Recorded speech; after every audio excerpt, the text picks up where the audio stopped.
Hey, friendo, Steve here. And Larson. And welcome back to Going in Raw. Well, it feels great to say Going in Raw again, Larson. It does. Going in Raw.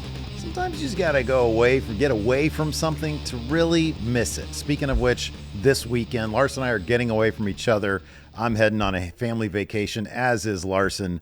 So Thursday, we'll do our normal AEW NXT. What do you want to talk about? News show. Yeah. And then Friday through Tuesday, I think. We're back Tuesday. Yeah. We're back on Tuesday.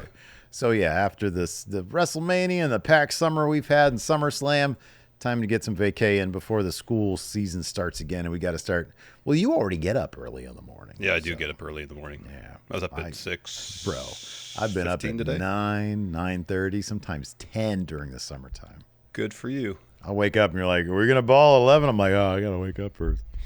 Anyways, it's Wednesday, which means we're going to be doing the hot takes from the pro wrestling world. A lot to get through here, so let's go ahead and dive into it. Larson, where are we starting? We're starting here with Joey Legs. Joey Legs. Joey here says, Brock returning is the best thing that could happen to WWE right now. Wow.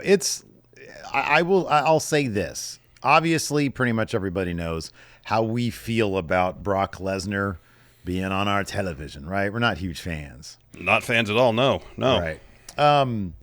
That being said, it's difficult to ignore the crowd reaction. I'm sure there will be at least a short-term rating bump, interest bump perhaps, for his return. You have to wonder if this is a gamble and a risk, given that the lawsuit in which he is named, he's not a defendant. There's no suggestion that he's done anything illegal, but he is named as being the beneficiary of the alleged crimes of Vince McMahon. And even though it may not be illegal or he's not being charged with anything, you got to wonder if that situation and the conversation that surrounds it, and what possibly else could happen with regards to the lawsuit. If that risk, because according to Dave Meltzer, Brock was cleared by WWE's legal team like 4 weeks ago, a month ago, something like that. And so you got to wonder if the possibility exists that this is going to come back and bite them in the ass. And is that risk going to be worth it at that point? I mean, excuse me. It seems like a move to maximize short-term reward, I would imagine. Sure. What they want is the shock of Brock coming back, have him wrestle Cena at least once, maybe twice, during Cena's retirement tour, get the benefit from all that in the short term. I don't know if they have any long-term plans for much of anything, you know? I mean, it's entirely possible that they proceed. At the very least, I can see them proceeding with Brock versus Gunther at WrestleMania, for example, which is something that was on the books before. Mm-hmm. When you say, you know, it's definitely being done, or it's possible it's being done for, you know, at the very least a short-term gain, you also can't help but think, you know, Brock was traditionally used by Vince McMahon as, you know, man, we don't have a lot of marquee. I haven't built a lot of marquee names. I need one. Let's go ahead and break glass and bring Brock Lesnar out. This has that same feel. Now I know Triple H has said he's passed the buck, if you will. John Cena wanted this. And so we said, okay, we'll go ahead and figure it out. Which, if you believe that, I got a timeshare to sell you. And look, I believe it's entirely possible that John Cena was like, let's bring Brock back. But I think it's entirely possible that they were like, hey, we're going to bring Brock back.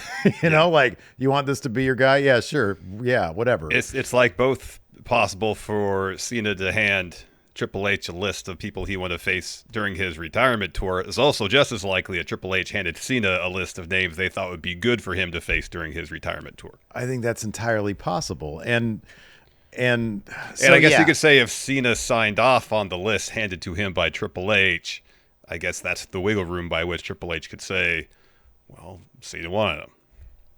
Yeah. I mean, on one hand, I can at least appreciate for now that Brock is going to be kind of on Cena Island. You know, Cena Island is going to be, it's going to last, the next 4 months or so. I look at what happened on Raw this week and I'm like, man, that main event scene is really exciting. Like you and I talked about Seth Rollins elevating that in a very short period of time, elevating that world title to a thing that Roman wants, or at least Roman is in the mix for, if for nothing else, to get back at Seth. LA Knight, CM Punk, Sami Zayn is looking at the world title scene, even though it might be a little ways for him. But you look at all these at the excitement of that scene and the chaos that we saw on Raw. And wrestling's at its best when it's controlled chaos. And it's like, man, this is the exciting stuff. Now we got to sit through on Fridays the same shit that we've been sitting through with Brock Lesnar for God knows how long. And it's, when Brock all of a sudden had Money in the Bank those years ago and he would put it on his shoulder and act like it was a boombox. Oh, look, he's doing something different. Oh, he's wearing a cowboy hat. No, it's something different from Brock. And really, it's the same shit. It's Yes. just, it's like, is Brock going to be interested in this? In which case we might have some interesting stuff in a match. But like, it's all dependent on that.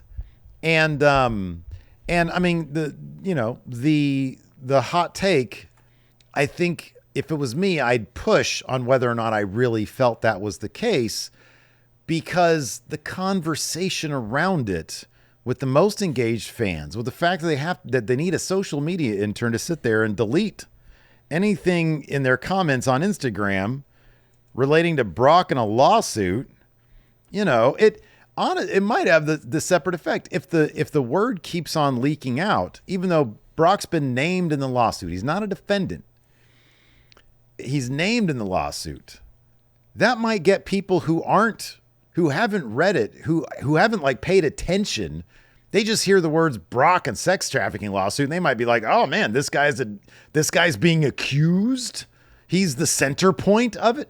It might, with all the conversation about it, might backfire in that way. I don't know. Or people just don't give a shit and they don't think about it and they don't hear about it and they go on about their day because they're not as plugged in as you and I and a lot of people that we follow and interact with. So whether or not WWE is going to benefit more than it's worth in the long run, I don't know. I don't know that it's a risk that they should be taking right now, though. But yeah, I mean, dude, you would think they'd like just there was reason to think that back when Vince was that they were going to clean house.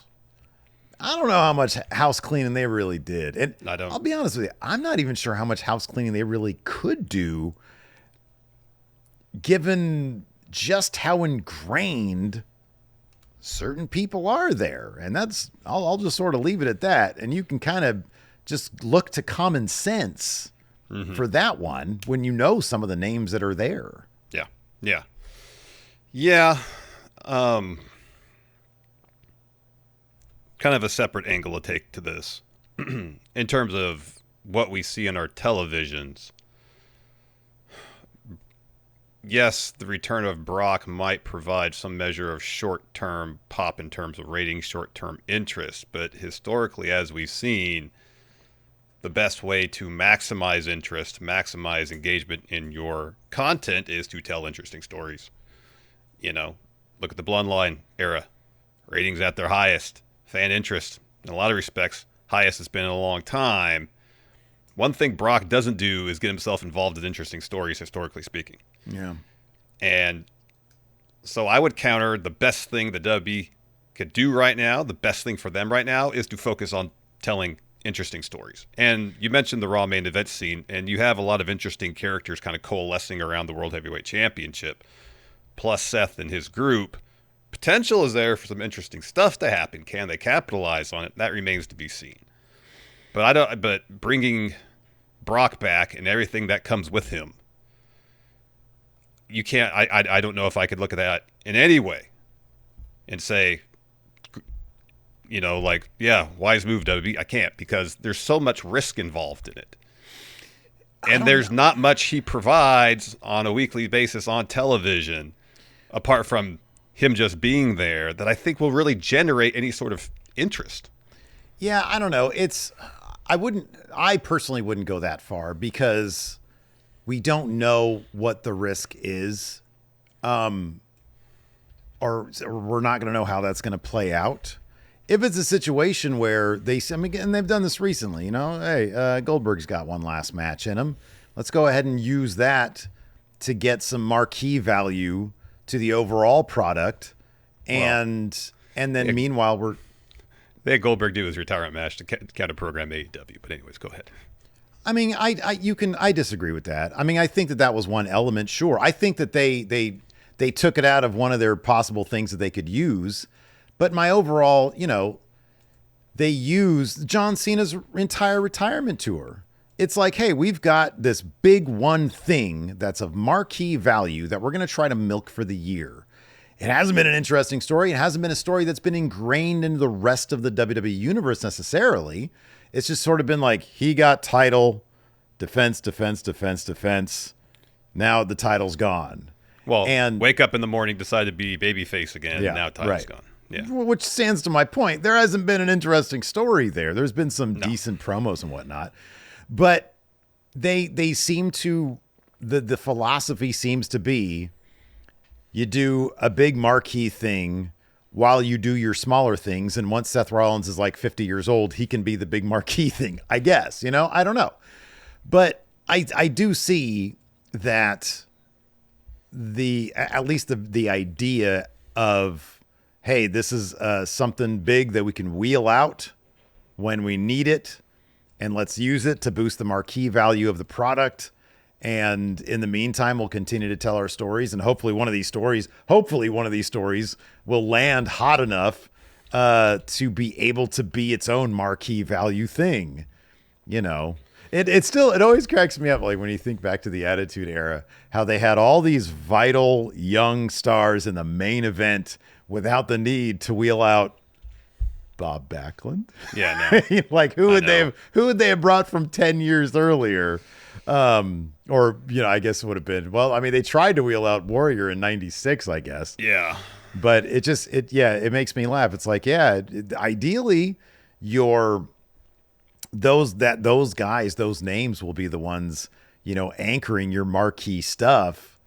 But Brock's still out there, and honestly, Brock doesn't really look like he's aged all that much. Like he still looks like Brock. It's not like he's going out there like Goldberg and he's gassed as soon as he gets out there. So I don't know. I can't definitively say this is best for their business. Will it give them another couple million over what they're making right now? I don't know.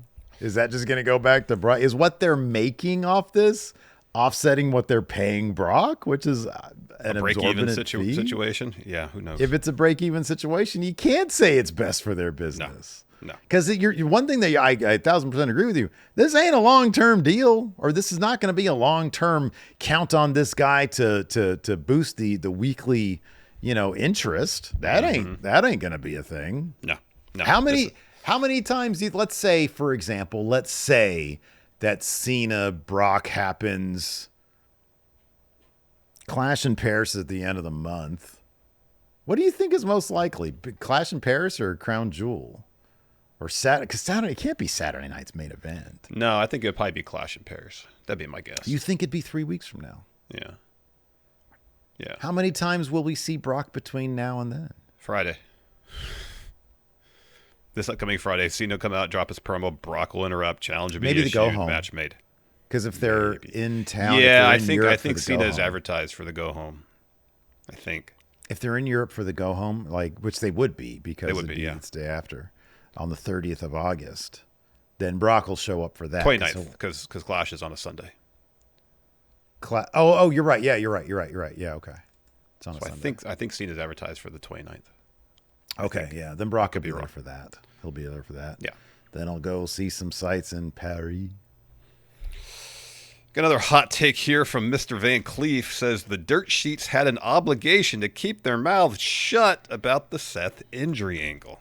I wonder what makes Mr. Van Cleef think that, because they have no obligation other than truth in reporting, I guess, and reporting on the backstage shenanigans and negotiations and contracts and goings on. That's their obligation to their readers, to their readership, to the people who subscribe to them. That's their only obligation. The obligation, you could say, lies on the people who are backstage feeding them this information. Because I'm pretty sure if WWE knew about that, they'd be fired. Probably. So, yeah, that's my take on that anyway. No, same. If a wrestling journalist gets a piece of information that they can verify and they believe is of interest to their readership or their viewership, I don't see a reason why they should not report that. Now, if you want to insulate yourself from those kind of spoilers, then you have to curate where you get your news from. Yeah, which is a difficult task these days. It is. But yeah, the responsibility for all that falls on to whoever leaked that information in the first place. And to a degree, WWE for running a tight ship, which, again, look, there is no easy situation here. It's all difficult situations. WWE is going to have a hard time keeping all their shit under wraps. Now, here's a question. Yeah.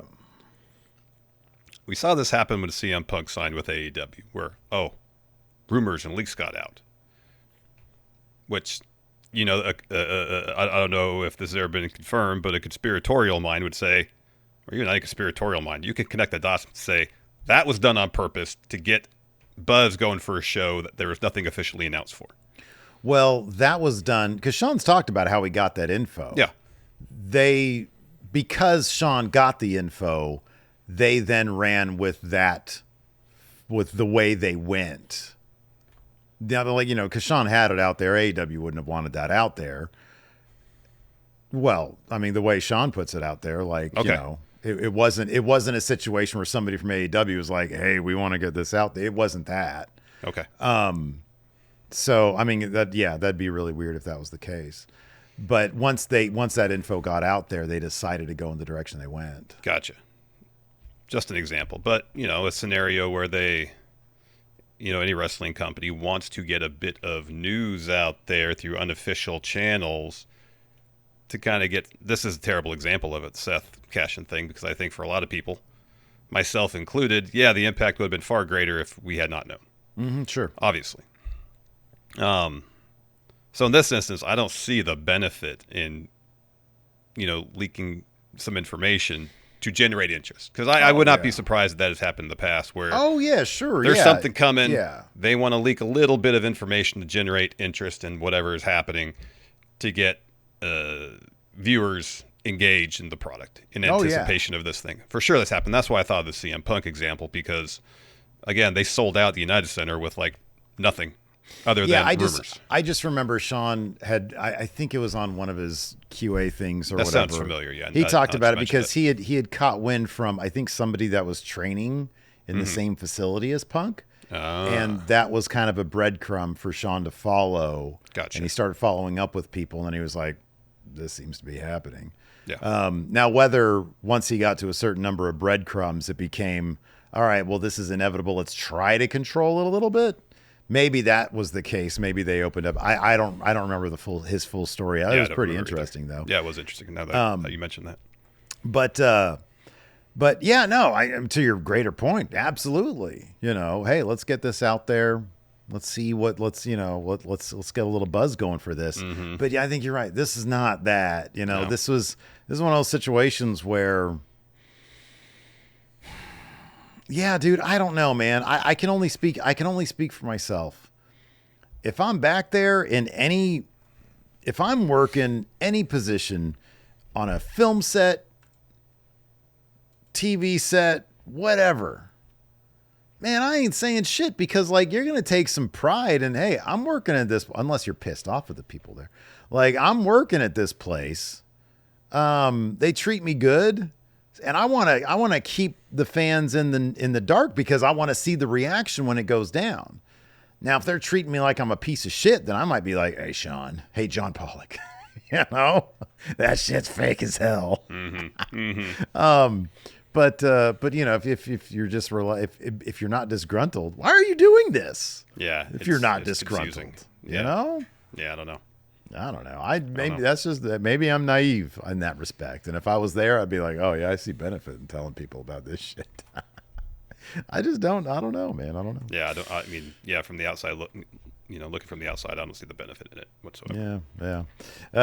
Anyways, we've got some sponsors for the show today, Larson. Before we get into these other hot takes, let's go ahead and talk about that. Let's do it. This episode of Going In Raw is sponsored by BetterHelp. Steve, whenever I go on the internet, it's just an overload of all sorts of people trying to dole out all kinds of advice about mental health or wellness. Yeah, man, it could totally be a lot to navigate, which is why it's important to use trusted sources and talk to live therapists to help you break through all that noise. That's correct. I definitely needed some help breaking through all the noise when I was dealing with severe anxiety in my mid-20s. Therapy helped me learn the tools I needed to better cope with my anxiety and get me on the path becoming a better Larson. And with over 30,000 therapists, BetterHelp is the world's largest online therapy platform, having served over 5 million people globally. BetterHelp is also making therapy much more convenient. You can join a session with a therapist with a click of a button so you could fit therapy into your busy schedule, and you can switch therapists at any time. As the largest online therapy provider in the world, BetterHelp can provide access to mental health professionals with a diverse variety of expertise. So talk it out with BetterHelp. Our listeners get 10% off their first month at betterhelp.com/raw. That's BetterHelp, HELP.com/raw. And this episode is sponsored by Tempo. Summer is winding down, Steve. Mm-hmm. I know our schedules are busy. Plus, back to school season is just on the horizon, all of which makes it tough to plan nutritious meals for ourselves and our families. Well, instead of settling for fast food, Larson, try Tempo. Tempo serves up fast, feel-good single-serving meals which takes all the guesswork out of eating well and are crafted to cook in just 3 minutes, so you can eat well without sacrificing taste or convenience. Tempo also offers new recipes each week, like braised red wine beef and bistro-style garlic Dijon chicken that are made with real, nutrient-rich ingredients, so it's easy to keep up with your healthy lifestyle. And Steve, I like to get my protein in every day. And Tempo offers a range of meals for different dietary preferences, including fiber-rich, carb-conscious, and protein-packed options. And for a limited time, Tempo is offering our listeners 60% off your first box. Go to tempomeals.com/raw. That's tempomeals.com/raw for 60% off your first box. tempomeals.com/raw. Rules and restrictions may apply. And this episode is sponsored by him, Steve. I'm going to cut you off right here, man. What? Because I know what you're about to do. It's messed up. You're about to make some wisecrack about me wearing hats to cover up my allegedly thinning hair, which is not really a thing. Nah, Steve, you were right last time. We should move past all this. But if I can, I'd like to make a prediction. Will you allow me to? Yeah, all please right. Go ahead. With all confidence, Steve will lose more of his hair unless he gets himself some Hims. The script here calls for me to go, grrr. So do so. Grrr. Hims offers convenient access to a range of doctor-trusted, clinically proven prescription hair loss treatment options with ingredients that work in as little as 3 to 6 months.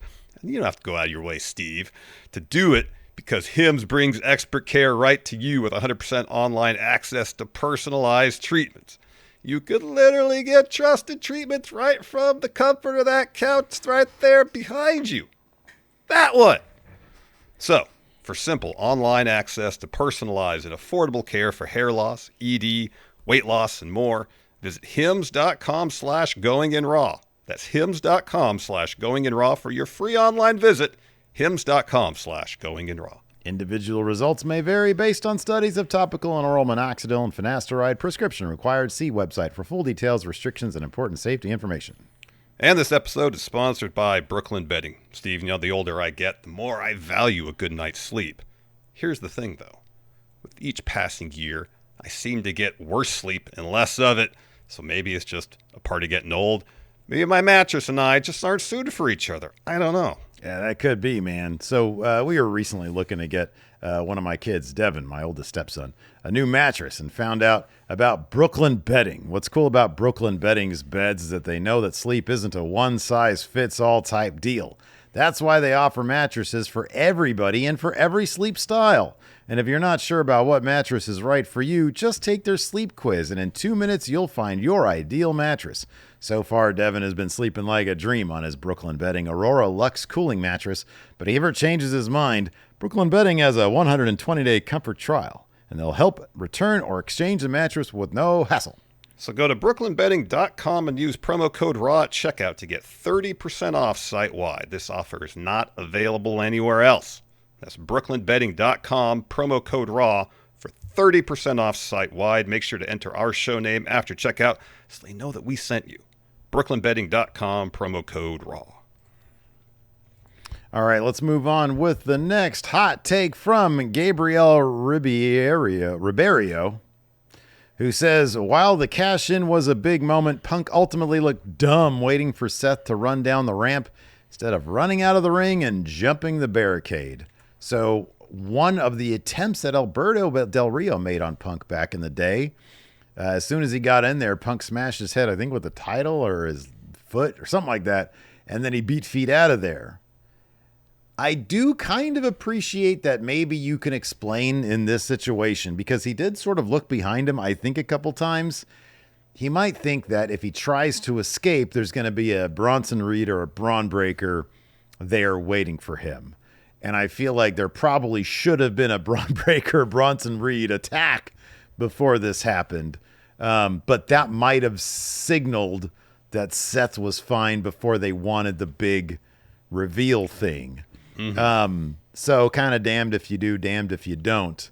But maybe, yeah, I don't know. Like if the idea, I mean, here's the alternative to that. Well, I guess the only other way to have done it was Punk doesn't think Seth is cleared because he's on those crutches. So he's staring at him.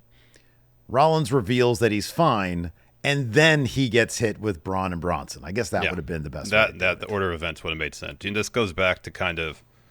He tries to get out, and he eats a spear. I think that probably makes sense. That would have worked. But this goes back to sometimes wrestling baby faces just are booked to... they just don't do things that people normally would do.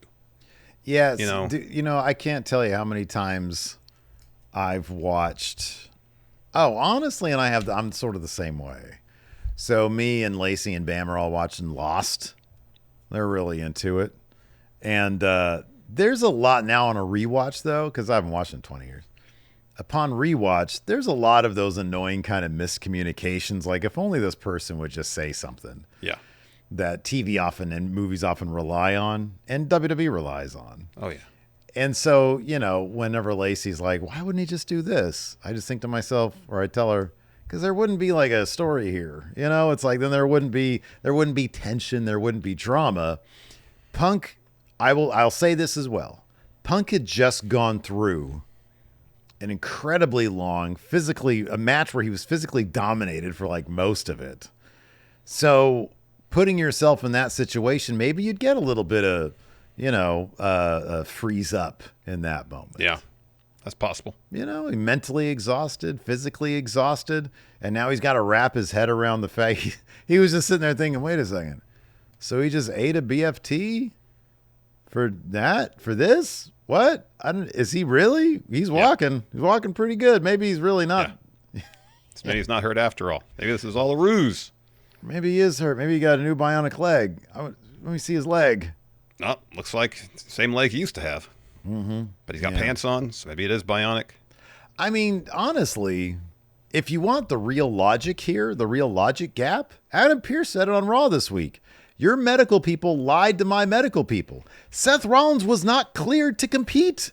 Don't you need a clearance note to compete in a match? They should rule that null and void, the win null and void. Let me ask you this. The last thing Seth said about it was too much swelling, do an MRI. So I don't know. Obviously, there's levels of medical clearance, you know. Mm-hmm. And so without, I would assume then the idea is there's still not conclusive evidence one way or the other of the extent of the knee injury. Therefore, that has not been communicated with WB doctors. Therefore, if there's a denial of medical clearance, maybe it's just like kind of like the first level. You know what I mean? Where you can't wrestle. That's not to say you can't Do a stomp. Yeah. That's a possibility. I'd like more clarification on this because Pierce seemed to indicate that Rollins people lied to him, therefore Seth Rollins was not cleared to wrestle. But maybe he had clearance for a stomp. I don't know. Anyways, it's wrestling. It'd be really fucking boring if they were just like, oh, we're ruling this null and void. Yeah, that'd be lame. That'd be super lame. Nobody wants that kind of I feel like they've done that before. Would you and I, if we were in the writers' room, try to cash in the first time. If you and I were in the writers' room, how often would we be shot down in the you know? It's like, well, that doesn't make any sense. He's not cleared, and then they're like, these guys are just using way too much logic. We don't do that. Yeah, no, we'd be here. fired within 5 hours. Minutes. By lunch, we come back from lunch, like me at jury duty that time. I come back from lunch. I'm like, why'd you guys send me to lunch? Because then we'd pitch like this great 15-week program between two wrestlers. This great, awesome tapestry of drama and character interaction. And like an Unreal, when Triple H is hearing the pitch for... he'd start chewing ice. Yeah. Yeah, he starts chewing ice at us. We're like, oh, that's all we're going to get? Yeah. Is like, the game chomping on ice? It was like, who's Heyman going to go with and who's going to win? Here's the thing, Roman doesn't have anything at that point. He ain't a good guy. He's not a bad guy. He's got no Heyman. And he's like, yeah, that's a good idea. I want to take a. Where's my sledgehammer? I'm gonna take the sledgehammer to Koski. You embarrassed me. Oh man, let's move on to Kadeem Jones, who says Naomi's character is the best in WWE right now. I will say this: best is there's a loaded word there. Best, for my money, the person that tickles me the most is Naomi, because that promo she did last night, that they buried during a commercial break that I saw on social. God damn it, that was funny. She is having the most fun of anybody. Yeah. Yeah, every week she's kind of revealing new layers, I feel like, to this character, and it's awesome. Yeah. Awesome. Yeah. Yeah, she's far and away, I feel like, right now, the most interesting character they have right now. I'm trying to think who I think the most interesting character might be, because a lot of the characters have kind of been like, for a while it was Drew, but now he's kind of one note. Yeah. And not to say he's not entertaining. That's because that's kind of like the thing that Triple H has been doing is they'll have a character pivot. There'll be some dimension to the pivot, and it'll be really interesting, but there's no growth past that. There's no evolution past that, because that's where Drew is right now. You know who I'd say in my opinion, the best character is right now? Jelly Roll. Damn it, you got me on that one. What did I say? When did I say heel Jelly Roll? That was today during the Raw review. Mm-hmm. He said, unless they bring out heel Jelly Roll. Yeah. Dom. I think it'd be Dom. Right. I think he plays that character so well. And he's kind of all over the map, and he's sort of being brought into a bunch of different positions, but then he always seems to think that he's got his shit. I love this Intercontinental run of his. It's really do. It's been a lot of fun. Yeah, Dom's up there on my list. Atomic Dude with a hot take. We have two kind of competing hot takes. One from Atomic Dude, who says John Cena's heel run will go down as the biggest fumble in Triple H's regime and one of the biggest fumbles in WWE history, whereas Jay Tivo says Cena's heel run is actually very consistent. If you lined up all the Cena segments in a row, watched them all back to back, his transition into being a good guy again is completely natural. It's just the gaps in appearances that make people forget the smaller details. For example, Cena being hesitant or reacting to certain lines, etc. I like the idea, and I'm really hoping Jay Tivo came with this hot take after having actually lined them up back to back and watched them. Maybe there's some Easter eggs that we missed. I don't know. I will say this. I feel like I land not quite right in the middle of these, but closer to Jay Tivo than Atomic Dude. I had one hot take similar to Atomic Dudes over at Wrestle Juice, where somebody said this is going to be seen in the same vein as the Invasion, where it was a really cool idea that was completely bungled. I do not think that his heel run was completely bungled. I think there was plenty of positive stuff and little intriguing bits here and there that didn't quite live up to what they could have done, did not live up to expectations, maybe what they should have done, and will be remembered, I think, better than not, but with plenty of caveats that sort of keep it from being, oh my gosh, really well remembered. Yeah. But by and large, the parts themselves are going to be fairly well remembered. As far as the transition back to being a good guy, it would have been nice if we along the way would have seen beyond just the no-show of The Rock and Travis Scott after WrestleMania, or after Elimination Chamber and then WrestleMania for each of them. If we would have seen a John Cena who is coming to the realization that he's been left on Cena Island to fend for himself, there were little bits and pieces here and there that we saw, oh, Cena might be out of his element. And I think it was like 2 moments. Yeah. One after Backlash and the R-Truth hesitation. Yeah. But there wasn't nearly enough of that stuff. So I'm going to say I lean more towards JTvo, but I'm kind of in the middle of these. Yeah, I'm in the middle too. I think the face turn was fumbled because it was more or less completely bereft of any sort of drama. He just came out and said it. You know, and if there was a situation where, you know, ideally during the course of a match where, and if it's the match against Cody at SummerSlam, great, because that makes a lot of sense. Since Cody was like, hey, I want the real John Cena. And John's like, this is me now. Tough. Mm-hmm. Yeah. During the course of the match, you know, whether it's from the crowd or Cody or a combination of both, you know, imagine there's a situation where the crowd's really cheering Cena, and the worry is, oh, they're flipping on Cody, and Cody's like, listen to them. Listen to them.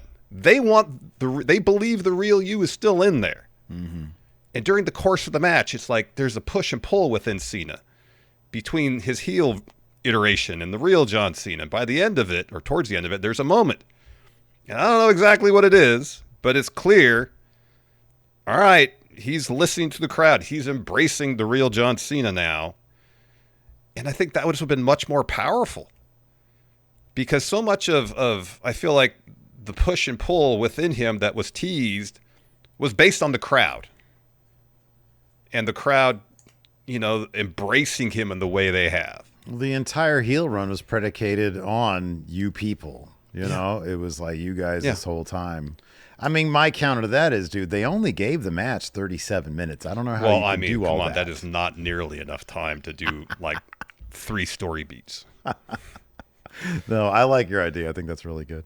But yeah, that's my major issue with it. You know, obviously the turn itself was great. Well, there's 2 major issues with it. Is the ambiguity in terms of the relationship between Cena, Rock, and Travis Scott post-Chamber was never really dealt with in any way that was satisfying. Yeah.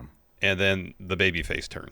Everything in between, other than those 2 things, in between, there was some interesting and some fun stuff. You know what's a total drag? Is that they didn't enlist Jelly Roll to be the Travis Scott role, where him, The Rock, and John Cena are all standing there, and then Jelly Roll comes out at the end of WrestleMania as a bad guy. Yeah. And then he's still around. Like that dude, you know, he would have been there every step of the way. Oh, yeah. Oh, yeah. Like, Jelly Roll, let's roll.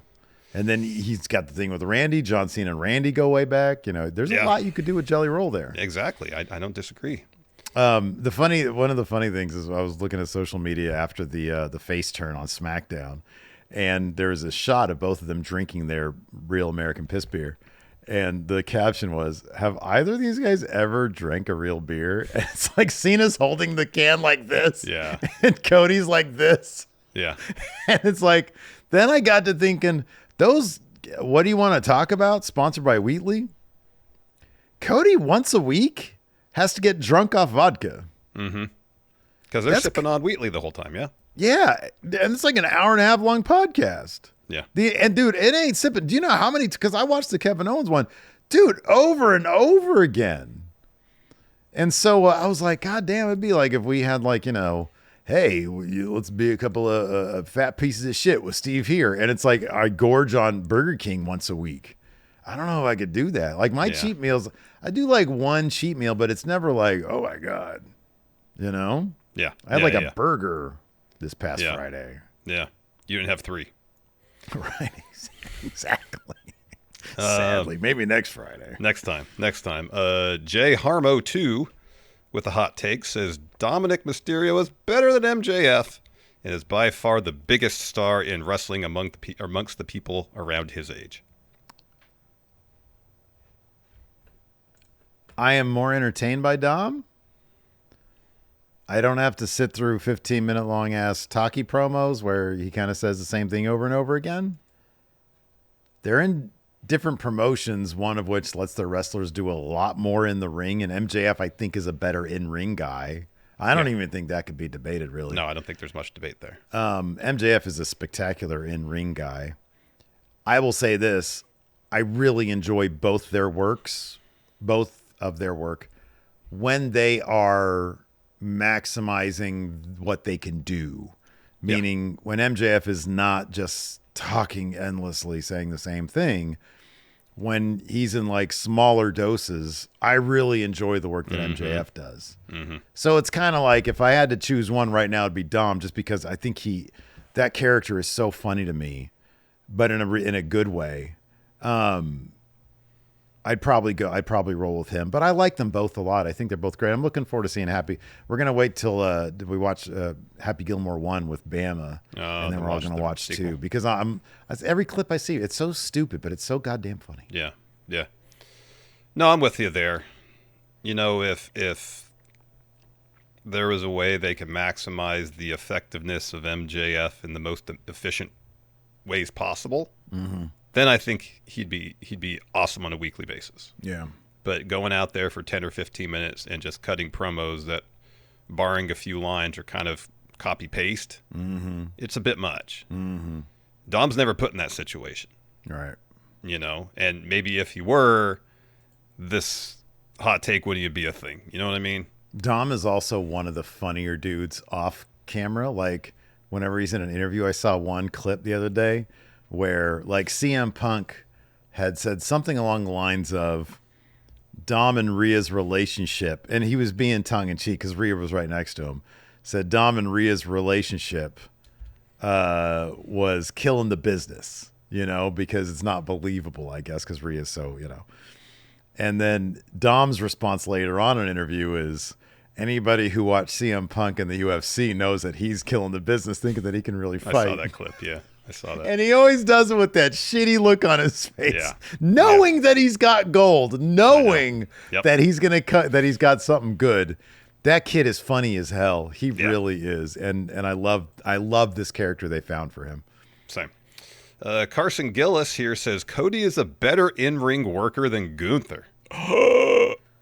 I'd say Cody might be a better in-ring sports entertainer than Gunther, because he knows all the WWE beats, and all the big emotions and shit like that. But in terms of like, man, I feel like this dude's getting beat up and this guy's beating up somebody, and that's the kind of shit that I like. It's Gunther. Yeah. If what you want from a wrestling match is simulating a real fight, then Gunther does that about as well as anybody, if not better than anybody. Yeah. When someone's in the ring with Gunther, they look like they just got the shit beaten out of them. Yeah, dude, it's pretty awesome.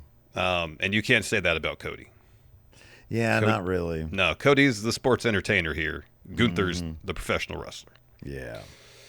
Coach John Pliskin here says Punk's AEW run was better than his current WWE run. I actually, for the most part, 1,000% agree with this.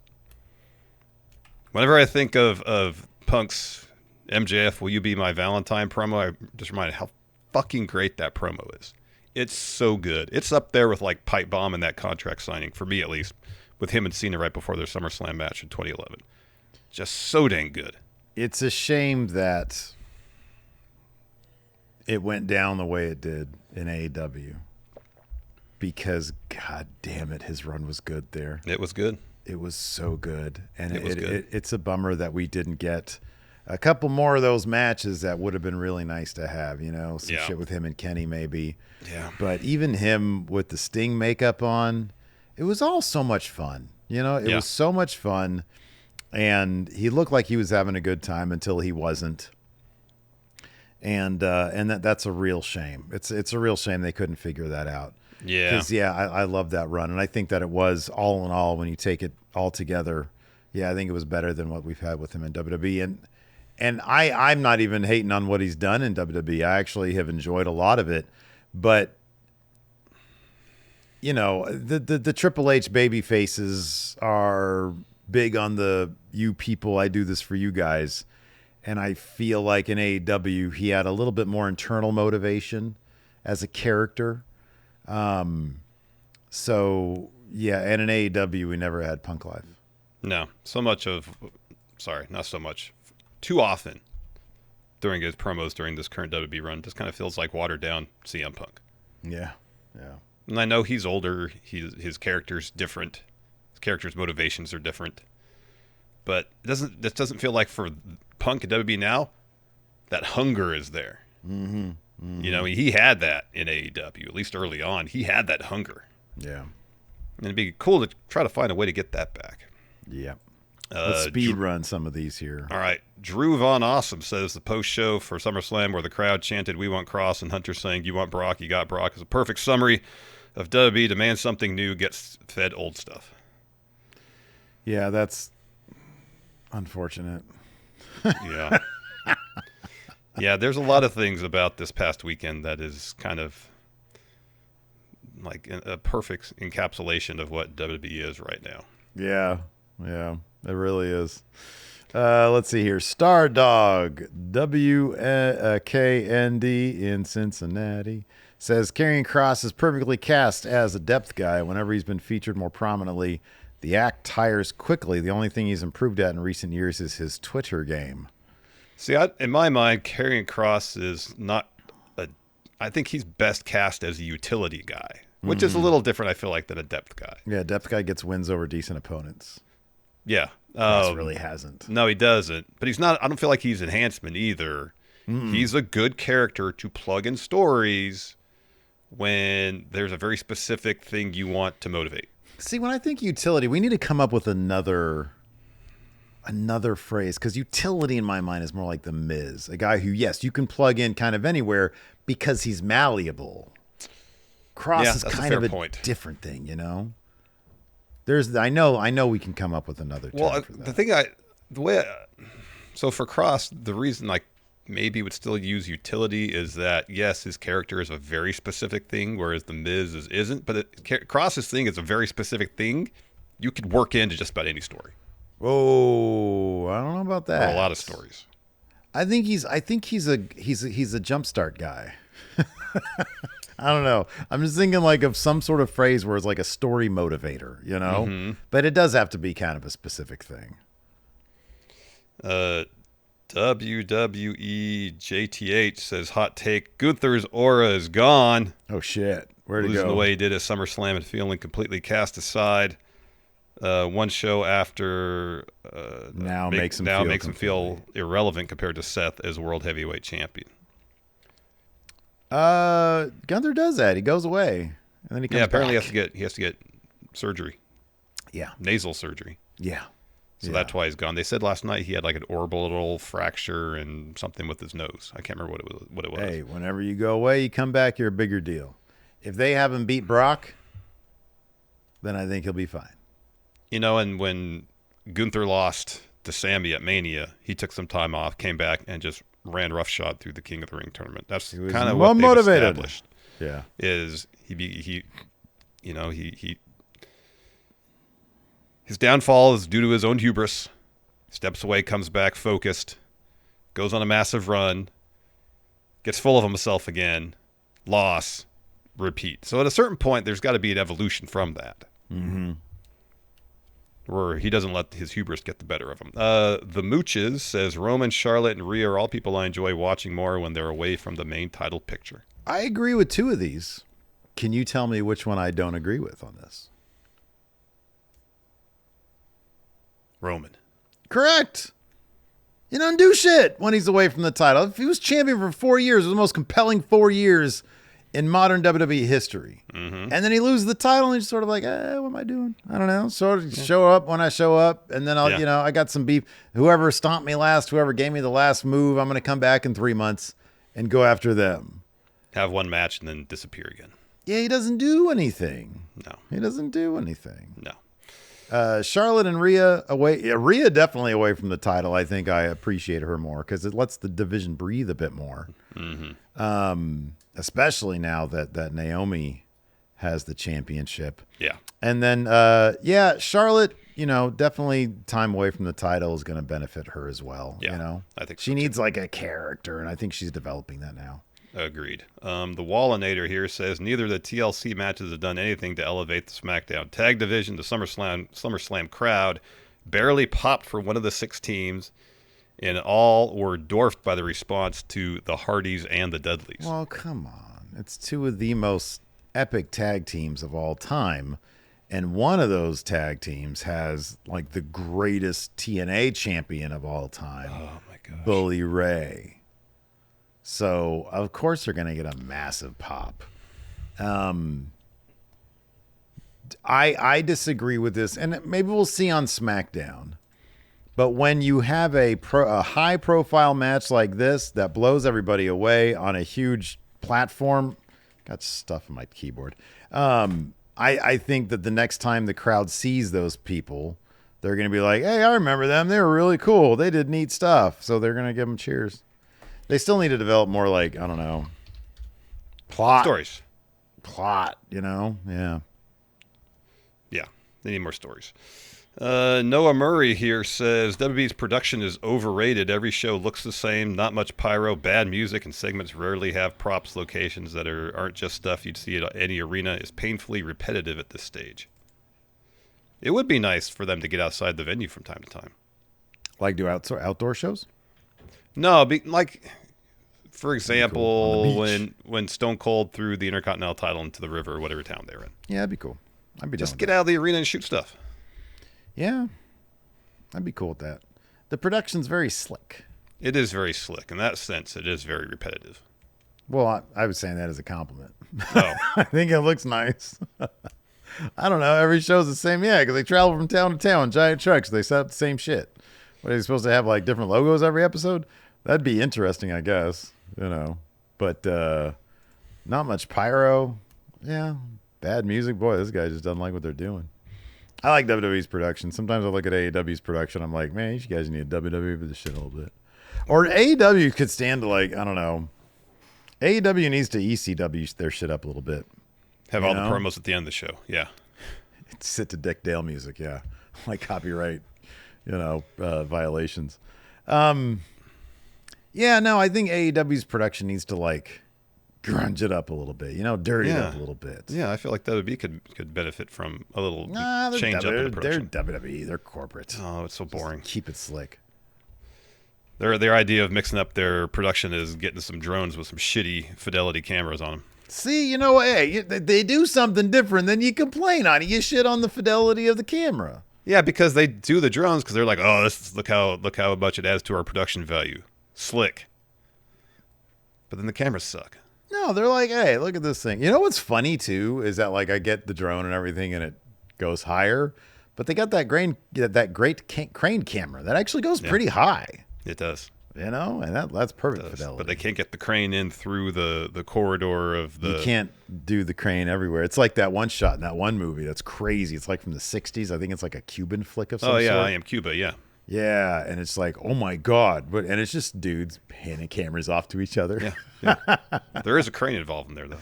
Oh, yeah, no, there's a crane involved. But then that crane guy just hands the camera off to another guy who goes running through the hallway or whatever. And then he goes out, hands it to another crane. And I think they go up to the roof and it gets handed over to a helicopter because then it goes way out. Yeah, right. That's awesome. That's great. Yeah, it's a crazy shot. Joker Smiley here. Got a grunge hot take. Nirvana is the most overhyped band in the 90s. They released 3 albums, became the Beatles of Generation X. Are they iconic? Yes. Are they over mythologized? Absolutely. See, what's funny is that I don't think they're over mythologized. Boy, that's a mouthful. What would you consider mythologized? Like, I don't know. I feel like that means like their lore is considered, you know, I don't know. I don't even know. Like, I'm I trying mean, to put it into I guess words. the idea that Like, how many people know Chris Novoselic's name? You know, not very many. Everybody knows Kurt Cobain and Dave Grohl. right? And I'd be, Dave Grohl might have a little bit of that McCartney Wings thing going on, where it's like, oh shit, he was in Nirvana. I thought he was just a Foo Fighters guy. Yeah. Maybe I'm wrong about that. I mean, I guess if I'm reading this correctly, I guess the point Joker Smiley is trying to make here is: are they really, really good? Yeah. Should they belong in the pantheons of the greats? Maybe not. I mean, who are we comparing other bands of the '90s to? Like, fucking. I mean, the only band in the '90s, at least early '90s, that could rival Nirvana's influence was Pearl Jam. Yeah. Yeah, overhyped. I mean, okay, I'll put it this way. Let me put it this way. Sure. I've seen a lot of people, especially these days, wearing Nirvana shirts, where I'm looking at them, I'm like, do you know any of their songs? Or do you just like the shirt? Which I've been on record before saying I'm cool with. But in terms of like knowledge of the band, like the actual band, if that's what we're talking about here, the logo might have outlived certainly the band, or have grown. The logo itself has grown past the band. Yeah. Kind of like the Misfits too.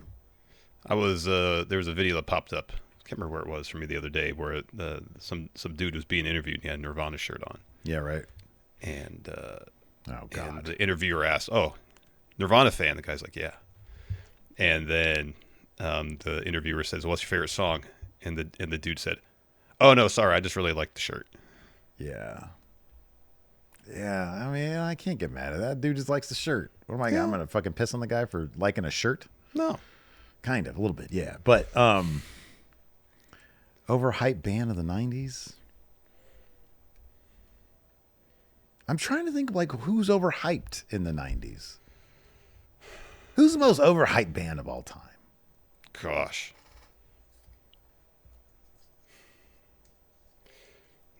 You think the Eagles are overhyped?